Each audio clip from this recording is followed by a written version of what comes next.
오는 10월 2020 세계교회 지도자 미전도 종족 개척 선교대회가 국내에서 개최됩니다. 생각하는 선교, 지혜로운 선교를 위한 선교는 팩트다. 오늘의 YGN와이드 1번입니다. 문화장벽을 깨뜨려 선교의 지경을 넓힙니다. 손창남의 문화장벽 브레이크, YGN와이드 2번으로 만납니다. 무심코 잘못 써온 교회 내 용어들 바로잡아 봅니다. 최창섭의 100초 교회 용어 바로잡습니다.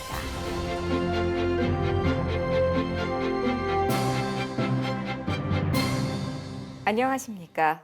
매 요일마다 섹션을 통해 더 깊이 있는 글로컬 선교교육 뉴스 전해드리고 있는 CGN투데이입니다. 화요일인 오늘은 선교입니다.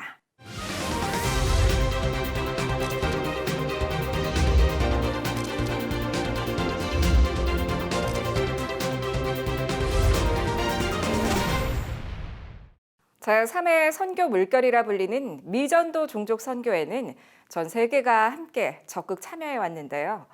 이젠 미전도 종족 선교도 새로운 방향성을 모색해야 한다는 목소리가 제기되고 있습니다.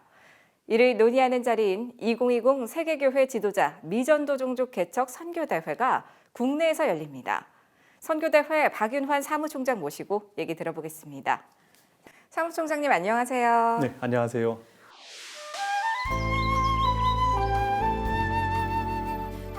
네, 먼저 이 2020 세계교회 지도자 미전도 종족 개척 선교대회에 대한 소개 부탁드립니다. 올해 2020년 10월 달에 13일부터 15일까지 인천의 부강감리교회 그리고 필그림교회에서 세계 교회의 미전도 종족 선교를 담당하고 있었던 선교단체들과 또 우리 한국교회 목사님들 500분 그리고 미전도 종족 지역에서 교회를 개척하고 계시는 현장 사역자들, 현지인들을 모시고 미전도 종족 지역에 앞으로 20년 동안 교회를 개척하는 일을 하자 하는 것을 시작하는 대회입니다. 이 운동을 또 FTT라고도 하던데요. 조금 더 자세하게 설명해 주신다면요. 그 FTT는 Finishing the Task에서 예수님의 지상명령 The Task를 피니시하자, 끝내자 하는 의미로 2000년 암스테르담 대회에서 이제 시작이 됐는데 1974년 로잔 복음화 대회에서 미전도 종족 선교 개념이 소개되기 시작했고 그리고 한 세대 동안 그 일을 한 후에 2000년에 다시 모여가지고 우리가 이걸 좀 더 전략적으로 하자 해서 이제 시작이 된 운동으로 전 세계 한 1600개 정도의 단체와 교회들이 이제 함께 참여하고 있습니다. 그래서 지난 2004년에 이제 본격적으로 시작을 해서 15년 조금 넘게 했는데 전 세계의 12,000개 종족 가운데서 미전도 종족으로 분리되는 3,000개 종족에 오늘 아침에 얘기 드리니까 200종족을 제외하고는 거의 다 복음이 전해졌습니다. 미전도 종족이야말로 우리가 복음을 전해야 할 마땅한 곳인데요. 예전부터 사실 세계나 한국교회에서 관심을 가져왔지만 이번 대회 목적은 조금 다르다고 들었습니다. 어떤 건가요? 그 한국교회도 지코이 95년에 지코이 95 대회를 하기 시작하면서 미전도 종족 선교에 대해서 많은 관심을 가지고 교회들마다 종족 입양도 하고 선교사도 보내고 이렇게 했었는데 그 한 세대 정도 지나면서 방향성을 조금 잃어버리고 그리고 처음에 열심히 했던 일들이 후에 어떤 결과에 이르렀는지 사실 교회들마다 잘 알지 못하는 상태에서 선교사님들도 열심히 선교하시고 교회도 열심히 선교하고 있는데 이제 다음 세기에는 복음을 다 전했으니까 교회를 세우는 쪽으로 하자. 그런데 한국 교회가 그 일을 하는데 아주 중요한 모델 교회가 될 수 있다 하는 개념으로 이번 대회를 준비하게 됐습니다. 이런 패러다임 변화에 맞게 이번 대회에서 다뤄지는 내용도 조금 변화가 있을 것 같습니다. 어떤가요? 그래서 이번 대회는 이제 트랙을 4수로 나눠서 이제 한국 목회자 트랙, 그다음에 현장 선교사 트랙, 그다음에 현지인 개척 사역자 트랙, 그리고 선교 단체 트랙. 그래서 이 4수로 나눠 가지고 현지인 개척 사역자는 복음을 전하고 양육하고 교회를 세우는 일을 하고 그리고 현지에 있는 우리 한국 입장에서는 한국 선교사님들은 그 국가적인 아니면 좀 더 넓은 지역 단위의 전략을 수립하고 그다음에 목회자들을 교육하는 일을 하고 그다음에 세계 선교 단체는 이제 세계 미전도 종족 선교에 대한 패러다임과 또 매핑 작업 그리고 전략을 제공하고 훈련을 제공하고 한국 교회는 이 일의 인적 물적 자원들을 제공을 해서 교회가 교회를 낳는 운동을 이제 하도록 그렇게 프로그램 구성을 했습니다. 네, 네, 이런 것들이 조금 더 잘 지켜지려면 구체적으로 목표가 있어야 할 것 같은데 어떤 목표들이 있을까요? 그래서 복음화율 0.2% 미만에 그러니까 예수 믿는 사람이 있긴 있지만은 찾아야 찾을 수 있는 아주 적은 지역의 종족들을 4,800개 종족을 뽑았습니다. 그래서 이 4,800개 종족 가운데서 한국교회가 1차로 500 종족을 이제 책임을 져서 500 종족에게 복음을 전하고 그리고 자립하는 교회를 세우도록 교회가 교회를 낳는 이런 일을 앞으로 10년, 20년 동안 같이 진행을 하자 하는 게 이 대회의 목적입니다. 네, 이번 대회를 통해서 또 한국이 미전도 종족에게 복음을 전하는 일에 크게 쓰임 받을 수 있게 되길 또 기대하고 기도하겠습니다. 오늘 말씀 감사드립니다. 네, 감사합니다.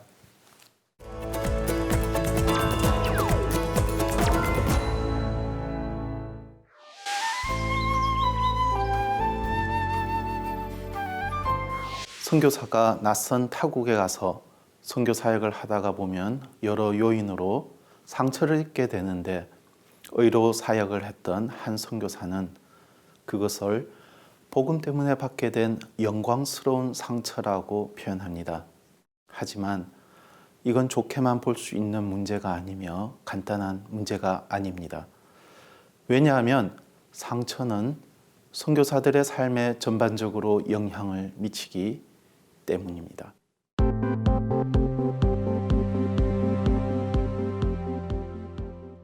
선교사는 낯선 환경과 감각의 상실 속에서 사역에 대한 스트레스를 지속적으로 받게 될 가능성이 많이 있습니다. 특히 선교사는 분명한 열매가 있을 때 더욱 힘이 나는데 자신의 사역이나 입장이 지지받기 어려운 상황으로 몰려갈수록 위기에 더 노출되고 마는 것입니다. 크림의 문상철 박사가 주도하여 실시한 2015년 한국 선교사 멤버케어 개선 방안을 살펴보면 정서적으로 안정적이기보다는 대인관계에서 있어서 어려움을 호소하는 선교사가 더 많이 있다고 나타났습니다.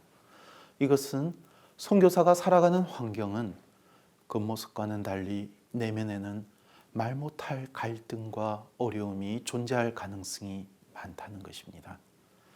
하나님께서 소명을 주시고 사역에 기쁨을 느꼈던 적도 있지만 함께 하던 팀 사역 동료들과의 관계가 무너져버리고 심지어 현지인과의 관계까지도 힘들어져서 더 이상 선교 사역을 감당할 자신조차 없어져 버리는 경우가 종종 있습니다.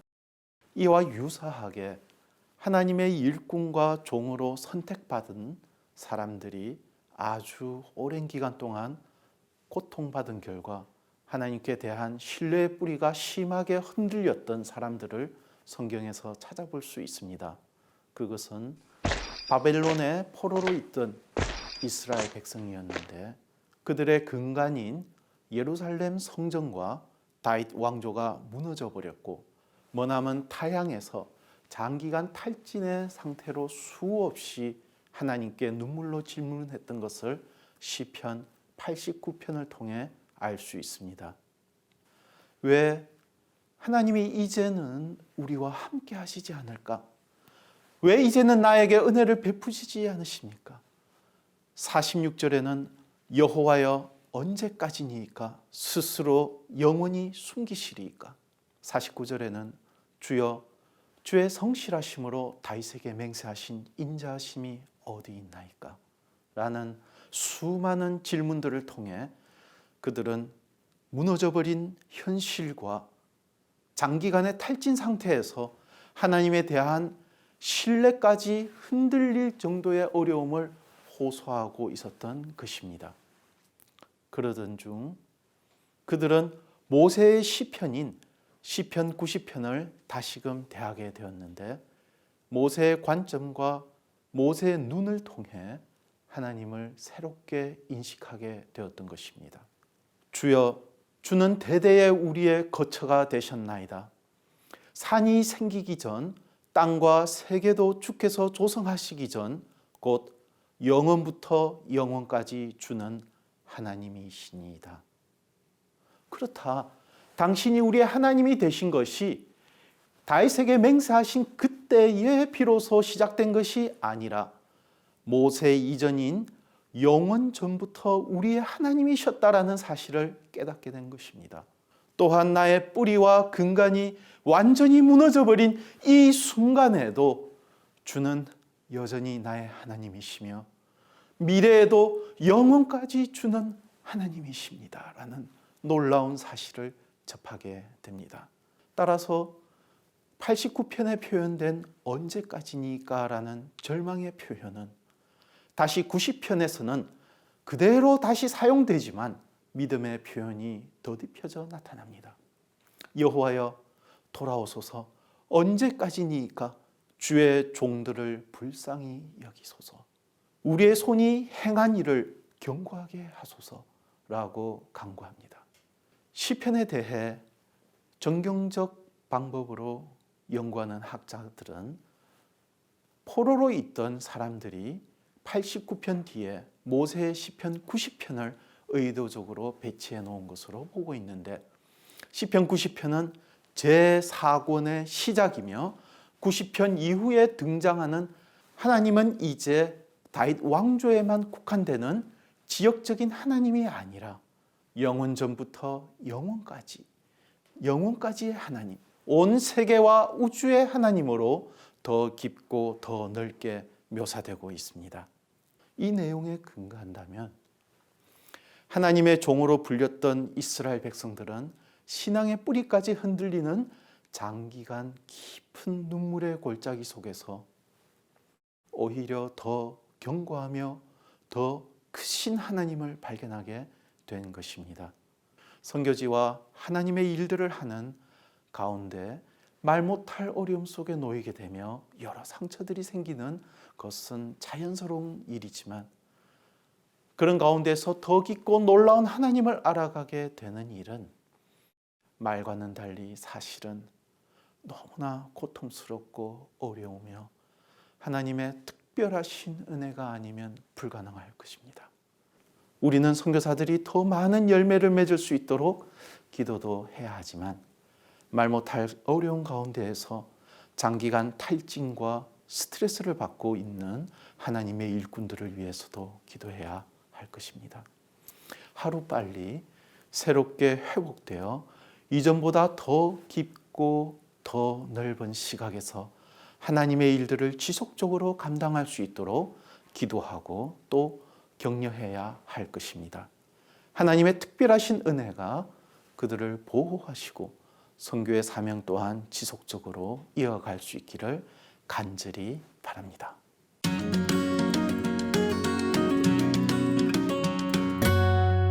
안녕하세요. 손창남입니다. 아기가 태어나서 어머니 품에서 젖을 먹고 또 어머니의 보살핌을 받으면 어머니와 아기는 유착관계가 생깁니다. 유착관계. 이것은 아주 중요합니다. 그래야 아기가 자기를 해하려고 하는 사람에게 가지 않죠. 만약에 다른 사람들이 와가지고 그 아기를 오라고 하면 아기는 절대로 떨어지지 않습니다.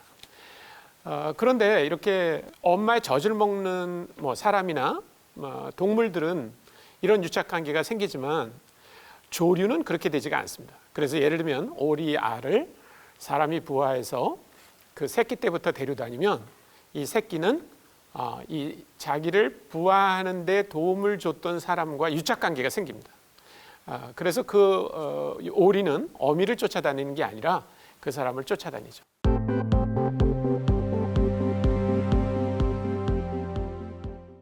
근데 이게 똑같은 원리로 선교지에서도 작용합니다. 우리가 선교지에 갔을 때 누구와 먼저 그런 유착 관계를 형성하는가가 아주 중요합니다. 어떤 선교사들은 거기 도착해서 그냥 선교사님들하고만 친해지는 경우가 있어요. 물론 거기에는 우리 한국 선교사님들뿐만 아니라 미국 선교사님, 무슨 독일 선교사님, 외국에서 온 선교사님들하고만 친하는 경우가 있습니다. 어떤 경우는 거기 이미 와 있는 한국인들하고 굉장히 친해요. 그래서 한인교회에 이렇게 참여도 하시고 또 한인들하고는 잘 지내는데 현지인들하고는 그런 유착관계가 형성되지 않을 수 있다는 겁니다. 그래서 가장 중요한 것은 우리가 현지에 도착하자마자 현지인들과 그런 유착 관계를 형성하려고 하는 노력을 할 필요가 있습니다. 뭐 몇 가지 중요한 팁을 제가 좀 말씀을 드린다면, 선교지에 갔을 때 제일 먼저 자기 집에 먼저 들어가지 말고 할 수만 있다면 현지인이 하는 홈스테이를 먼저 경험하라는 것입니다. 뭐 일주일이 될 수도 있고 길면은 2주가 될 수 있는데, 자, 그러면은 자기 집에 먼저 들어가는 것과 홈스테이 하는 것은 어떤 차이가 있을까요? 자기 집에 들어가면 아마 저녁이 돼서 식사를 할 때 그 선교사 부인이 식사를 준비할 거예요. 선교사 부인은 현지 음식을 어떻게 만드는지 모르니까 당연히 한국 음식을 만들 거고, 또 한국 음식을 만들려면 한국 식재료가 필요하기 때문에 한국에서 아예 갈 때부터 식재료를 가지고 가게 됩니다. 근데 문제는 뭐냐면 일주일 뭐 열흘 정도 먹을 식재료를 한국에서 가져가서 식재료가 다 떨어지면 현지 음식을 먹냐? 그렇지 않습니다. 그 사이에 기가 막히게 어디서 한국 식재료를 파는지 알아뒀다가 그 식재료를 다시 구입해서 또 먹게 됩니다. 그러니까 집에서는 아예 그냥 한국 음식을 먹는다, 이런 아주 습관이 생길 경우가 있습니다. 그러나 만약에 우리가 홈스테이를 한다 그러면 식사를 누가 만듭니까? 그 현지 부인이 할 거고요. 그 현지 부인은 반드시 현지 음식을 할 겁니다. 그러니까 선교사가 선교지에 도착해서 처음부터 현지 음식이 먹을만 하구나, 이건 어떻게 만들면 되는구나 라고 하는 걸 배울 수 있는 절호의 기회가 됩니다. 또 한 가지는 저희들이 선교지로 갈 때 많은 짐을 가져가지 말고 20kg 짐 정도만 가져가라고 그렇게 충고합니다. 자, 20kg 짐을 아마 여러분들이 여행하면서 싸고 오신 적이 있을 거예요. 20kg 짐에는 엔간한 건 들어갈 수가 없습니다. 그저 며칠 입을 옷까지, 그다음에 성경, 큐티노트, 무슨 신발, 우산, 작은 약품, 이런 것들이 들어가는 거지, 거의 고춧가루 10kg, 무슨 고들빼기 5kg 이렇게 넣어가지고 갈 수 있는 게 아닙니다. 그 말은 뭐냐면 선교지에 우리가 갔다면 될 수 있으면 선교지의 물건들을 사용하라고 하는 것입니다. 세 번째 중요한 그 팁은요, 할 수만 있으면 대중교통을 사용해 보라고 하는 것입니다. 물론 어떤 선교사님들은 여유가 있거나 아니면 파송한 교회가 여유가 있어서 돈을 2만 불, 3만 불 보내서 차를 살 수 있습니다. 그러나 그렇게 한다고 하는 것은 그 나라의 교통 문화도 잘 모르고 또 언어가 되지 않기 때문에 사고가 나거나 어려움에 처했을 때 굉장히 불리한 입장에 처하게 됩니다. 또 한 가지는 대중교통을 이용하면 그 사람들이 어떤 습관을 갖고 있고 어떤 문화 속에 산다고 하는 것을 아주 절감하게 됩니다. 마지막으로 우리가 언어를 배울 때 현지 언어를 학원이나 혹은 책에서 배우지 말고 관계 속에서 배우라고 하는 것입니다. 우리 중학교, 고등학교 때 영어를 다 배웠지만 우리가 그 영어를 책에서 배웠기 때문에 우리는 여전히 외국 사람 볼 때 영어를 하는 것을 굉장히 두려워합니다.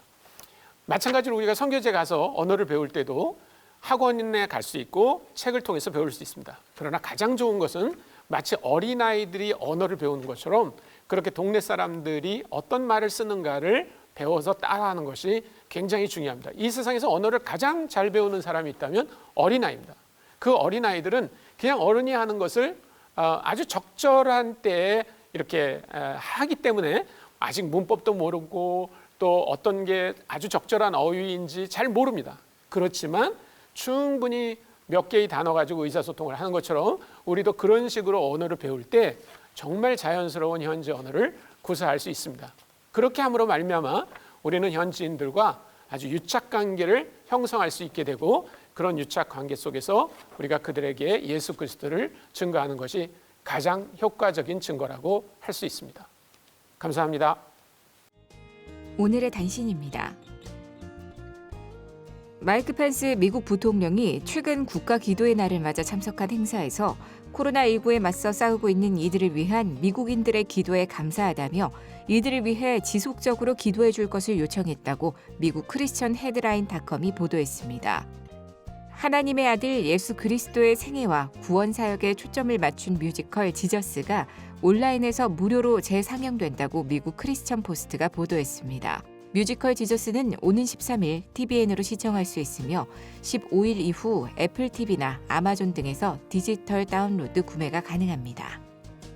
대한예수구장로회 통합 여전도회 전국연합회가 오는 5월 18일부터 여전도회관 1층 역사전시관에서 6.25 전쟁 70주년 기획전시를 진행합니다.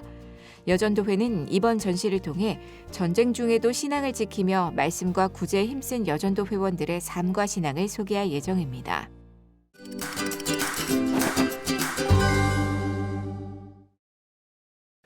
복과 축복 두 번째 말씀입니다.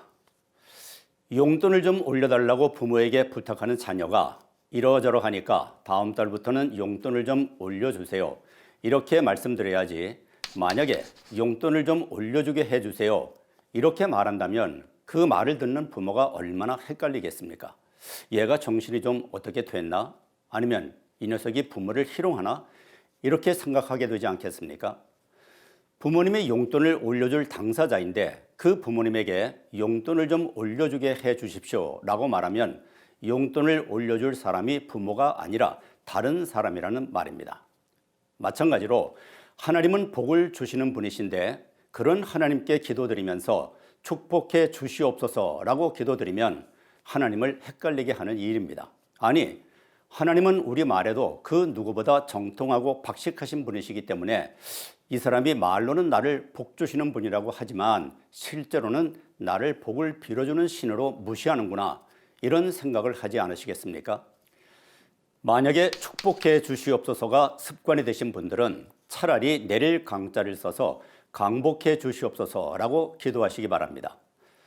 강복해 주시옵소서는 성경적이지만 축복해 주시옵소서는 성경에 어긋나기 때문입니다. 하나님은 복을 주시는 분이시지 복을 빌어주시는 분이 아닙니다. 말이 사고를 지배합니다. 코로나19로 인해 고통받는 미국을 위해 CGN투데이는 미주 CGNTV와 함께 코로나19 위기, 미국을 위한 기도 캠페인을 진행합니다. 미국 현지에서 긴급하게 전해온 네이퍼빌 시카고 온누리교회 이중재 담임 목사의 영상 기도 편지로 오늘의 CGN투데이 인사드립니다. 함께 기도해 주시기 바랍니다. 시청해 주셔서 고맙습니다.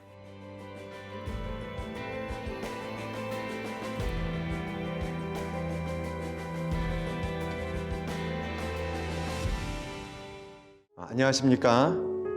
저는 미국 시카고의 네이퍼빌 시카고 온누리교회를 섬기고 있는 이중재 목사입니다.